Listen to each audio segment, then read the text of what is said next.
soo dhawaada khiyaarta nala socota gobolkan bariga dhaxal la yiraahdo markii aad fiiriso siyaasaddiisa iyo xaaladahan isbadbedelaya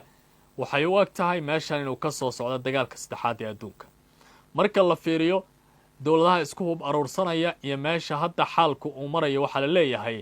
meel sahlan oo la isku hadlayn kara maaha haddaba maxaa soo kornay dowladaha Yurub qaarkood waxa ay muujinayaan suurtagalnimada weerar lagu qaadi karo dowladda Iiraan taas oo ay ka shaqaynaysa nidaamka Israa'iil kadib markii lagu dhawaaqay cutub ka tirsan ciidamada nidaamka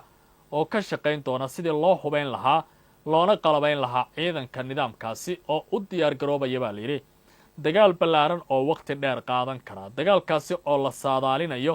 meesha lagu qaadayo inay tahay waddanka Iiraan haddaba dowladaha Jarmalka iyo dowladda Ingiriisku warbixino kala duwan oo ay soo saareen oo amniga dowladda Iiraan taabanaya oo dagaal ka degaya ayaan kugula wadaagayaa barnaamijkan intaa waxaan ku dari doonaa dowladda Iiraan qudheeda waxa ay sameynaysaa xulufo ballaaran oo gobolka ah waxa ay ka faa'iideysanaysaa weerarkii lagu qaaday waddanka Qatar ee Israa'iil ay ku dhaqaaqeen Cali Larijani oo ah agaasimaha guud ee amniga qaranka waddankaasi ayaa waxa uu maanta gaaray dalka Iiraan waxna uu la kulmay Maxamed bin Salmaan dhaxal sugaha boqortooyada Sacuudiga dhinacyadan waxay ka hadleen iskaashiga gobolka ammaanka madax banaanida wadamada islaamka iyo waliba sidii Riyaad iyo Tahraan ay u noqon lahaayeen laba wadan oo noqon kara saaxiib istiraatiiji ah haddii xaaladdu ay isbedesho dowladda Sacuudi Arabiya ma waxa ay dareentay xaalad aad u adag oo muujinaysa in dalkaasi uu wajahi karayo waxaan wanaagsanayn Iiraan qudheeda waxa ay wadaa dadaal kala duwan madaxweyne Mas'uud Pezeshkian iyo ra'iisul wasaaraha Pakistan ayaa waxa ay bilaabeen inay iskaashadaan Iiraan markii hore loo weeraray cidda garab siinaysa waxay ahayd dowladda Pakistan oo nuclear-ka ku hubaysan oo tiri haddii dagaalkan bariga dhexe uu sii socdo ma jirto cid dhaay ka dhami doonta waa in si degdeg ah loo joojiyo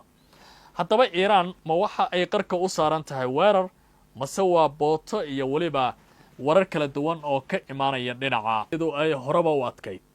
oo markasta ay ahayd dagaal u joog oo saanadii ciidamada iyo miisaaniyadda ku baxaysaba la leeyahay waa la kordhinayaa ayaa haddana waxaa muuqanaya saadaasha in weerar lagu qaadi karayo waqti kasta haddaba dowladda Pakistan ayaa waxay Iiraan ka codsatay in ay garab iyo gaashaan u noqoto haddii dagaal rasmi ah oo dhammaystiran ay dowladda Iiraan gasho waxaa jiray kulan aan si weyn warbaahinta loogu sheegin oo dhaxmaray Mas'uud Pezeshkian oo madaxweyne ka ah dowladda Iiraan iyo ra'iisul wasaaraha waddanka la yiraahdo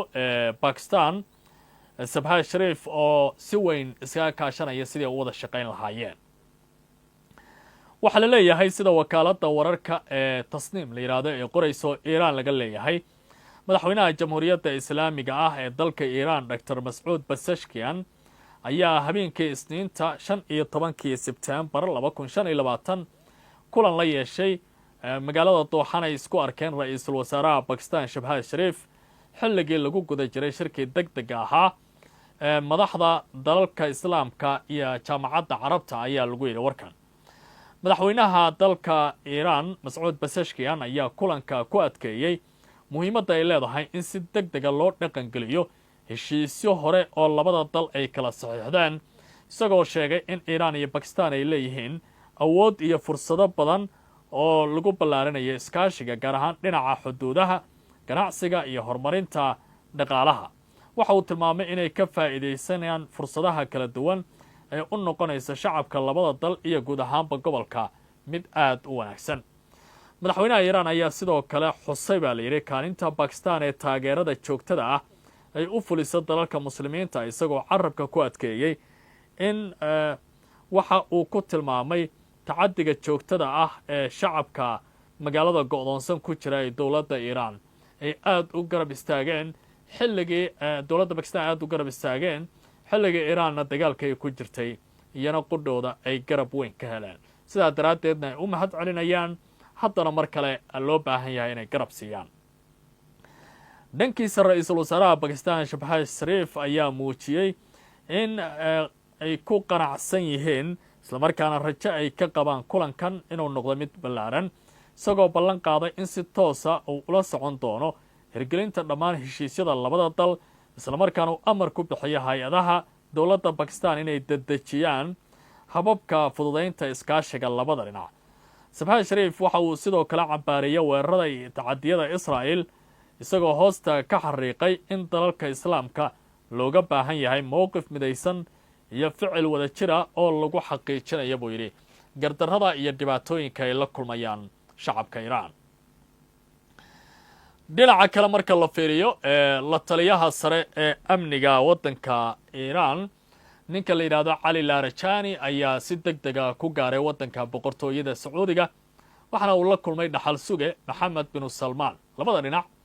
sida ay qorayaan wakaaladaha wararka ee Sacuudiga caawa waxay iska kaashadeen baa la yiri ka hadalka arrimaha amniga, xaaladda gobolka bariga dhexe, madax banaanida wadamada islaamka iyo sida loo baahan yahay in laga hortago gardarrada weerarada Israa'iil. wakaalada wararka Tasniim ayaan warkan ka soo xigtay waxay leedahay xogayaha guud ee golaha ammaanka qaranka ee dalka Iiraan Cali Larijani ayaa maanta oo booqday baa la yiri kulan rasmi ahna la yeeshay dhaxal sugaha boqortooyada Sacuudiga Amiir Maxamed bin Salmaan waxa uu gaaray magaalada Riyaad. kulanka ayaa waxa goobjoog ka ahaa safiirka Iiraan ee Sacuudiga jooga ninka la yiraahdo Cali Riza Anati iyo waliba Cali Baqari oo ah kaaliyaha arrimaha caalamiga ah ee golaha amniga qaranka waxaana diiradda lagu saaray arrimaha istiraatiijiga ah ee gobolka, xaaladda dalalka islaamka iyo mustaqbalka amniga iyo xasiloonida gobolka bariga dhexe.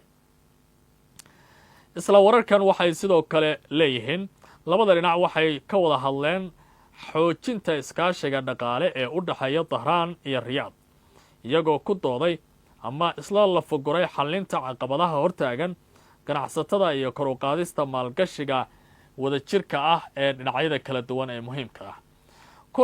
kulan kale uu la yeeshay wasiirka difaaca Sacuudiga ayaa waxa uu noqday mid xiisihiisa lahaa oo si weyn u soo jeediyay warbaahinta reer galbeedka.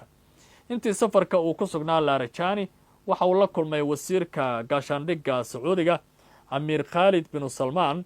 kaas uu uga mahad celiyay soo dhaweynta Iiraan uu ka helay iyo booqashada uu ku joogay Dahraan bishii hore waa Sacuudiga ninkan ah. kulanka ayaa sidoo kale lagu falanqeeyay hirgelinta heshiisyadii hore ee labada dal iyo waliba in labada mas'uul ay isdhaafsadeen aragtiyo ku saabsan iskaashiga difaaca iyo ammaanka. Cali Larijani waxa uu galabnimadii gaaray galabnimada maanta ah Riyaad halkaasi uu ku soo dhaweeyay mas'uuliyiin Sacuudi ah uu safiirka dalkaasi ka mid yahay waxaana safarkiisa ku wehlinaya Cali Baqari iyo Maxamed Cali Beek oo ah agaasimaha guud ee arrimaha qaliishka ee wasaaradda amuraha dibadda ee dalka Iiraan. socdaalkan ayaa noqonaya safarkii saddexaad ee dibadeed tan iyo markii loo magacaabay xogayaha golaha amniga qaranka Iiraan isagoo horey u booqday Ciraaq iyo Lebanon. kani wuxuu noqonayaa waddan kale oo carbeed uu booqashadan ku joogo. dhinaca Iiraan marka la fiiriyo qarka ayay u saaran tahay in la weeraro marka la fiiriyo digniinta iyo waliba hadallada kala duwan ee ka soo baxaya wadamada Carabta. wasaaradaha wadamada Yurub ay leedahay wasaaradaha amuraha dibadda ee boqortooyada midowday ee UK ayaa maanta soo saartay safar digniin culus oo ay ku sheegtay mid aan caadi ahayn taasoo loogu talagalay muwaadiniinta Britishka ah gaar ahaan kuwa haysta dhalashada labaad ee Iiraan in ay aad uga feejignaadaan socdaalka iyo joogitaankooda gudaha Iiraan. qoraalka ayaa lagu sheegay in meeshu ay tahay halis dhaba isla markaana markasta ay suuragal tahay in la joojiyo. wasaaradda amuraha dibadda ee dalka Jarmalka ayaa xilliga horey u sheegtay muddo 2 toddobaad laga joogo iyadoo ay jiraan hanjabaadyo istaba jooga haddana waxay muwaadiniinteeda uga digtay baa la yiri inay si degdeg ah ku aadaan gudaha waddanka Iiraan dadka jooga ee dhalashooyinkooda watana ay si degdeg ah uga soo baxaan. waxaa la yareeyay dadkii ka shaqeynaya diblomaasiyadda labada dhinac iyadoo dad kooban oo shaqo kooban qabanaya looga tagay safaaradaha. dhinaca kale wasaaradda difaaca Israa'iil ayaa ku dhawaaqday inay dhisayso hay'ad cusub oo loo bixiyo golaha sare ee hubaynta kuwaasi oo loogu talagalay dardargelinta diyaarinta ciidanka ee ka dhanka ah waxa loo yaqaano wajiyada saddexaad iyo afraad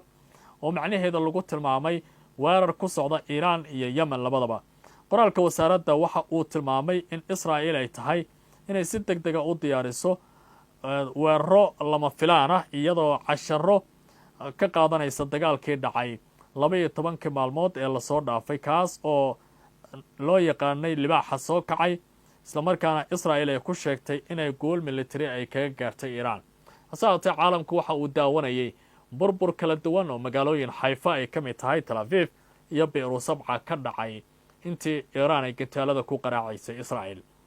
war-saxaafadeedku waxa uu yahay baa la yiri mid yar oo dhinacyo kala duwan taabanaya marka la eego damaca Israa'iil ay ka soo saartay hubaynta hay'adda ay ugu magac dartay Benjamin Netanyahu waxa uu qirtay in dalkiisa uu wajiyo kala duwan galayo iyadoo hadda ay xaaladdu aad u adag tahay warbaahinta gudaha Israa'iil gaar ahaan Macaarif ayaa sheegtay in isna weydiisay baa la yiri toddobaad cusub in uu muujin doonto gogol xaar weerar kale oo toos ah Israa'iil ay ku qaaday Iran ama wejiga labaad ee isku horimaad cusub oo labada dhinac dhaxmari doona haddaba Iran haddii la weeraro gobolka bariga dhexe sidee noqon doona suuragal sama tahay dawladaha gobolku inay Iran garab